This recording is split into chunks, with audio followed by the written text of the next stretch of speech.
pause here. I just wanted to give like a reminder, because from husn al-dhan billah, having good thoughts about Allah, is taking advantage, of the good deeds that and the blessings that He's given us. And these days, especially inshallah tonight or today, is the first day of Dhil Hijja. So I thought to just talk about a couple of the blessings. Inshallah, I will mention 10 blessings and 10 actions that we can do during these 10 days, inshallah. So 10 for 10. May Allah subhanahu wa ta'ala accept from us. Just a brief reminder for me and for all of you, inshallah. So Allah Azza wa Jal, in His wisdom, He's chosen certain times of the year and He's given them preference over other times. Just like He's chosen certain places, like what are the places that are most blessed? Mecca, Medina, Jerusalem, and the masajid in general, right? Those are blessed places. And also He's chosen certain people above others. For example, like Al-Anbiya wa Rusul, so the prophets and the messengers. So likewise, He's chosen certain times above other times. He's chosen Ramadan as the best month of the year. And Jum'ah is what? The best day of the week. And what's the best 10 nights of the year? Huh? Okay, so technically the night time, the best 10 nights, like the night part, they say is the last 10 nights of Ramadan. Because it has the best night of the year, which is Laylatul Qadr, the night of power. And so the best 10 days of the year are these 10 days. The best 10 days are Dhil Hijja. The first 10 days of Dhil Hijja are the best 10 days of the year. Even better than the 10 days of Ramadan. But some scholars, they distinguish, they say the night time, the Ramadan, those 10 nights are the best. And then during the days, these 10 days are the best. And the best day out of all of the years, the 10th day, the Eid, Yawm al-Nahr, right?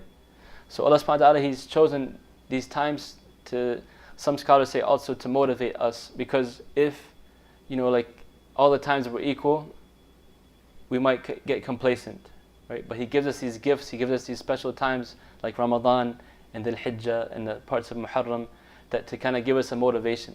Especially this month is the last month of the lunar year, so it's a kind of a way to catch up. If we fell short in Ramadan, we had a nice Ramadan, but afterwards we kind of fell back a little bit. Allah subhanahu wa ta'ala gives us these 10 days to recharge our batteries. He's given us certain times so we can motivate us and do extra good deeds. And these are many people, we don't really pay attention like we should, that these days are so great. The Salaf radiallahu anhum used to really take advantage of this time, just like Ramadan basically, in terms of worship. So I advise all of us, inshallah, to reminder that we should remember these days and take advantage of them. It's a blessed time. It's the last month of the Hijri calendar, so we can try to make amends, inshallah, and enter the new year in Muharram with a clean slate. So the 10 blessings, quickly, is first, Allah Azza wa Jal, He swore by these 10 days. In Surah Al-Fajr, وَلِيَالٍ عَشْرٍ, Allah subhanahu wa ta'ala swears by the last 10 nights, but the scholars, they say in the tafsir, that means the 10 days of Dhil Hijjah. And this is the saying of Ibn Abbas and Zubayr and Mujahid and others. So Allah Azza wa Jal, when He swears by something, it means there's great importance to it. So this is one of the first blessings of this month, that Allah Azza wa Jal swears by these 10 days. Secondly, these 10 days are the best days of the year to do good deeds.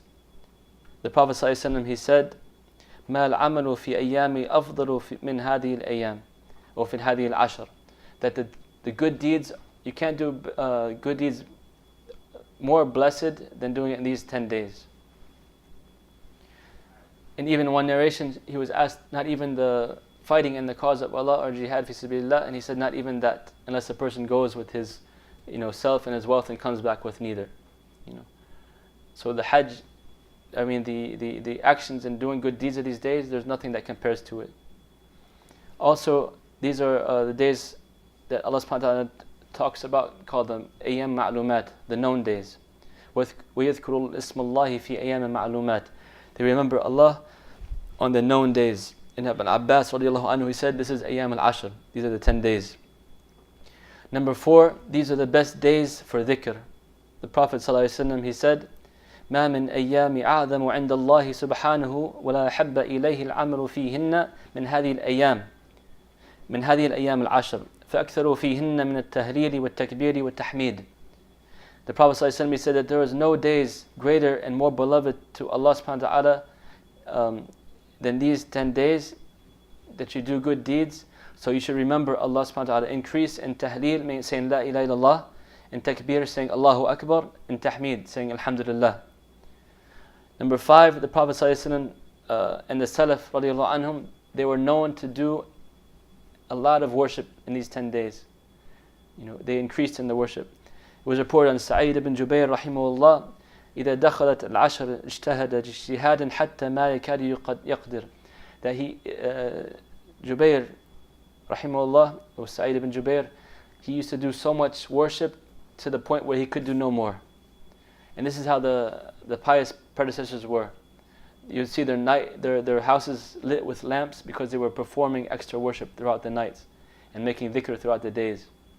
So these are the best days to remember Allah subhanahu wa ta'ala, and also increase our worship. Some of the scholars of the Salaf used to say that they used to sanctify 3 tens. So the last 10 of Ramadan, the first 10 of Dhil Hijja, and the first 10 of Muharram. So these are the special 10s to take advantage of.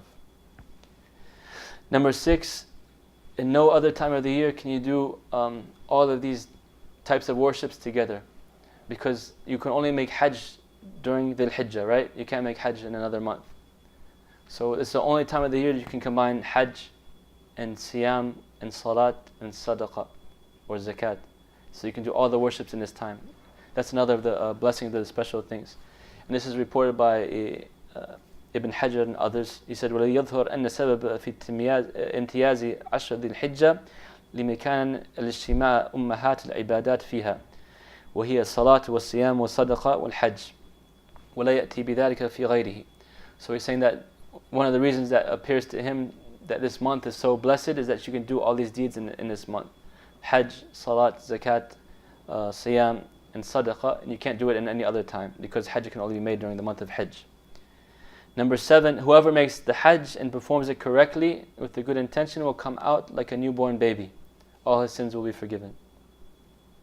Number 8, during this time of the year, your obligatory deeds and your voluntary deeds are multiplied extra. And number 9, in these 10 days is the day of Arafah. And the Prophet ﷺ, he said, Al-Hajju Arafah. It's the day of mercy, Yawm al-Rahmah. The day that the shaitan actually is so depressed and sad because he sees all his servants from around the world coming to Allah subhanahu wa ta'ala to make tawbah. Like, I don't know if anybody here has been able to make Hajj yet. Inshallah, has anybody been to Mecca? Or you've been there? You made Hajj? You haven't been? Okay. Alhamdulillah, inshallah you can make Hajj.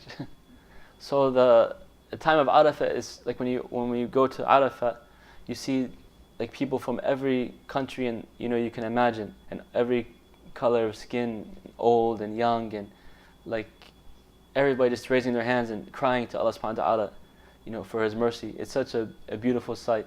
Like the sight of being on the Mount of Arafah and the Kaaba, like the first time I saw the Kaaba, like those sights, never leave my mind. It's such a beautiful experience. So this day of Arafah is one of the blessed days of the year, and it's in these 10 days as well.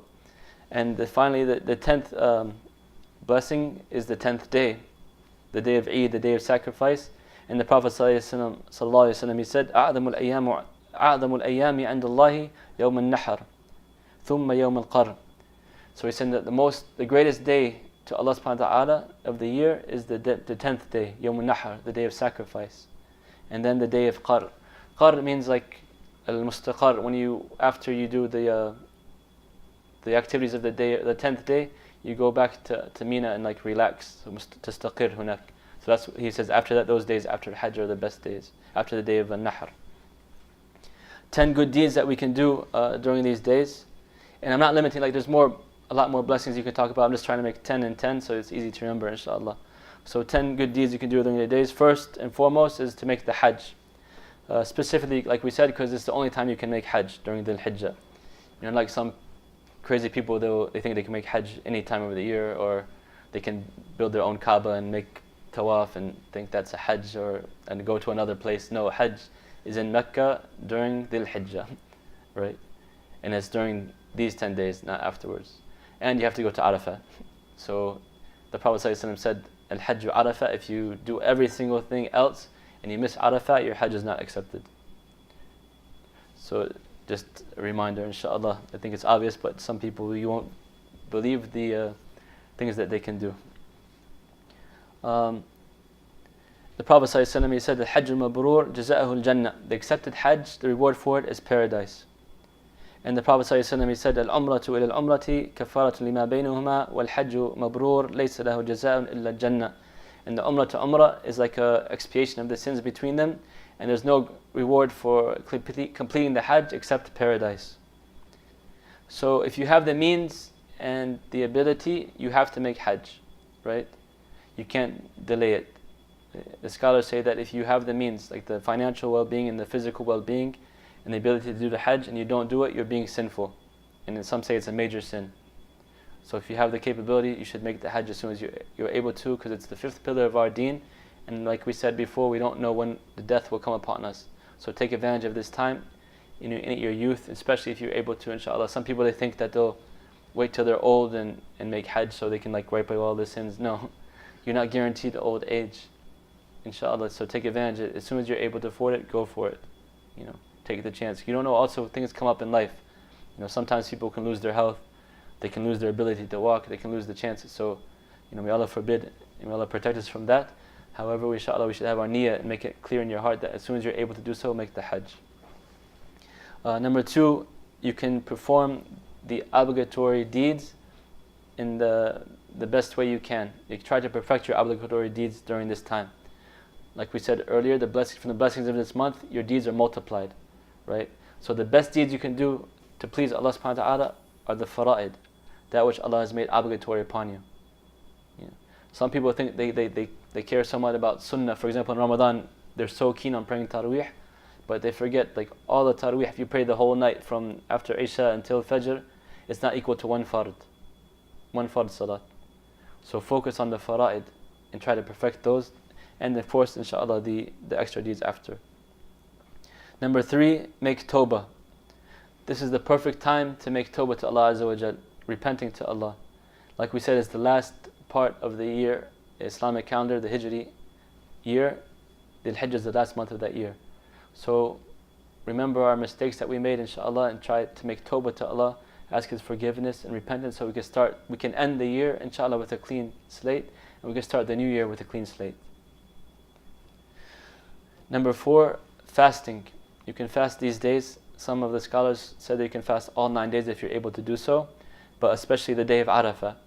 The day of Arafah is the expiation of your sins from the previous year and the year to come. The Prophet ﷺ, he said, كان النبي صلى الله عليه وسلم يصوم 9 ذي الحجة ويوم عاشوراء وثلاثة أيام من كل شهر. In general, the Prophet ﷺ used to fast, they say 9 days of Dhil Hijja and the day of Ashura, which is in Muharram, and 3 days from every month. Also, the Prophet ﷺ, he said that if you سئل عن صيام يوم عرفة يكفر السنة الماضية والسنة القابلة. He was asked about fasting the day of Arafah. He said that it covers the sins from the previous year and the year to come. A quick pause or test. So does this hadith, does that cover if you're doing the major sins as well? No. Okay. Why? Because you have to make tawbah for the major sins. So this is for the other sins in general. Number 5, to do extra dhikr, like saying La ilaha illallah, Allahu Akbar, Subhanallah, Alhamdulillah. Any type of dhikr you can do extra dhikr. The Prophet ﷺ was, like we said in the hadith, he told us to فَأَكْثِرُوا فِيهِنَّ مِنَ التَّحْلِيلِ وَالتَّكْبِيرِ وَالتَّحْمِيدِ.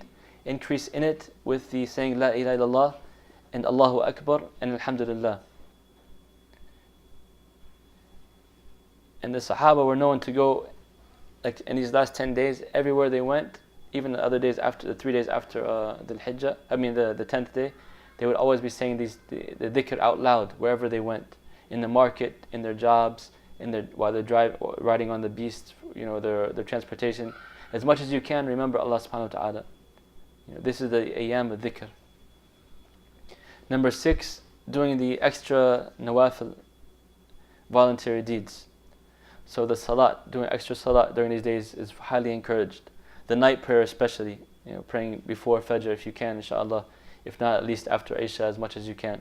Do extra night prayers and extra sunnahs in general. Reading, giving extra charity during these days is highly encouraged.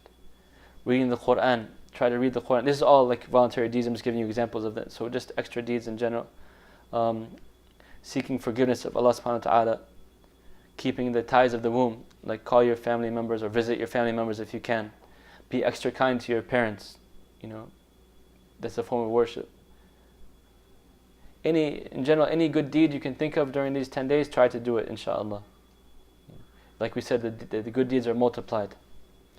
Number 7, make peace. If you have some friction between you and your brother or your sister, make peace with them. Seek forgiveness from them if you wrong them, and forgive them if they had wronged you. Because these are the most blessed days of the year, and you don't want to keep your heart occupied with holding grudges against somebody, right? You kind of want to let go of those grudges so you can focus your heart on worshipping Allah subhanahu wa ta'ala. And like I said before, it's the end of the year. You want to have a clean slate for this year. And there's a hadith about two believers having grudges from each other or with each other, that their dua won't be accepted until they make peace between each other. So, rush to make peace if you can during these last 10 days. Number 8, to appreciate the blessings of Allah Azza wa Jal. Allah subhanahu wa ta'ala has bestowed upon us so much. If you look back at this year that we've lived, and your whole life in general, and think about all the blessings that we have from Allah subhanahu wa ta'ala, from our health, from our family, to our wealth, our lives in general, just being born, being created, being Muslim. Appreciate the gifts Allah subhanahu wa ta'ala has given us. Remember these gifts these days. And be appreciative to those who have helped you. La yashkur Allah man la yashkur al-nas. Those who don't thank the people are not being thankful to Allah subhanahu wa ta'ala. So have appreciation these 10 days. Number 9, pray the Eid prayer. According to the Hanafi madhab, the Salat al-Eid is wajib. According to the Hanabila, it's fard.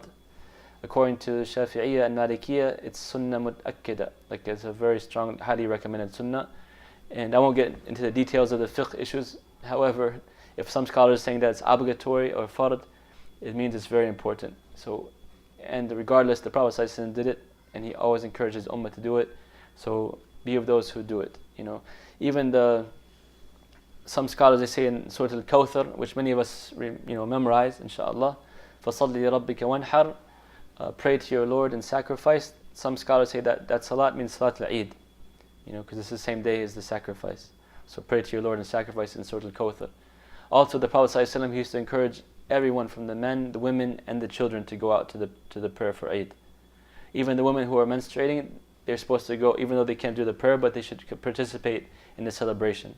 That's how important it is. That's a major masha'ir of our deen. So it's a major, how do you call it, sanctity or part of our deen. What is that?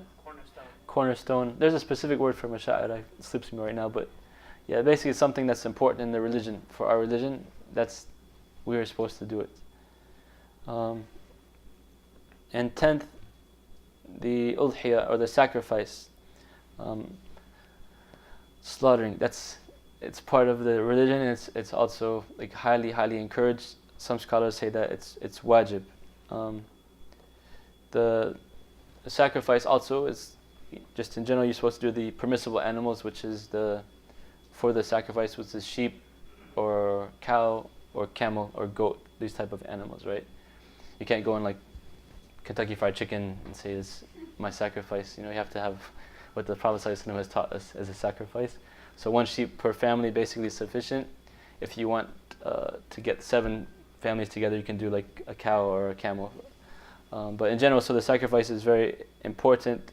It's the Prophet ﷺ said in one narration, the the number of sins forgiven is proportional to the number of hairs on the animal that you sacrifice. So imagine like every single hair is like a sin getting expiated for you. Also, the Prophet ﷺ used to do this every year. He never left it.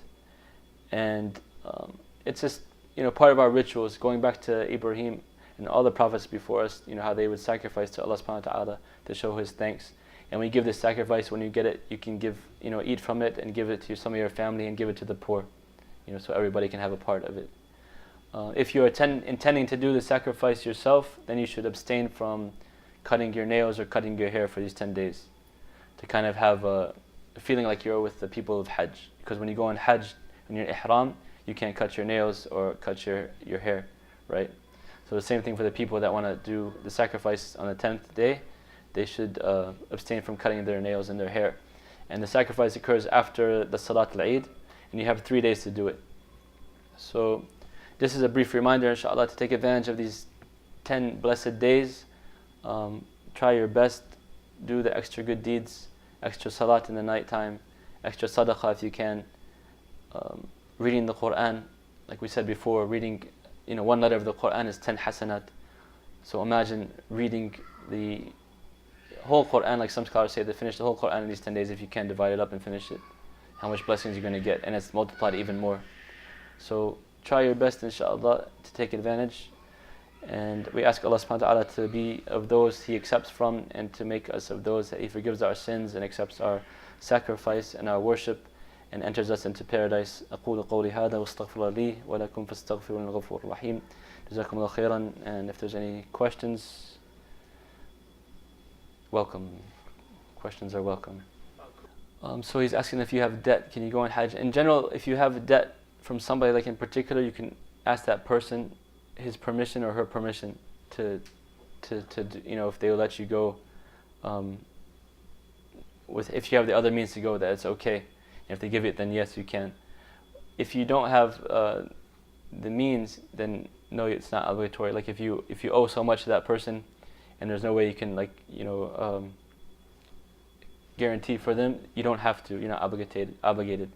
But sometimes now people have like modern loans, like mortgages or car payments and stuff like that. That's different.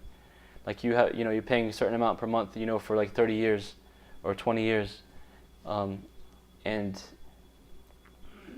you have money in the bank account, and you're saying, no, because I have this debt, I'm not going to make Hajj. That's not the case.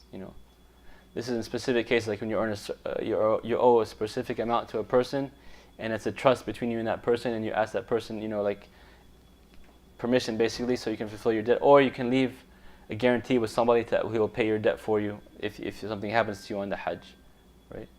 So the other ones, the long-term, mortgages and stuff like that, we shouldn't use an excuse to avoid the Hajj. Allah knows best. I have like a weird question. For the slaughtering, is that like something that men do, or are women allowed to participate in that?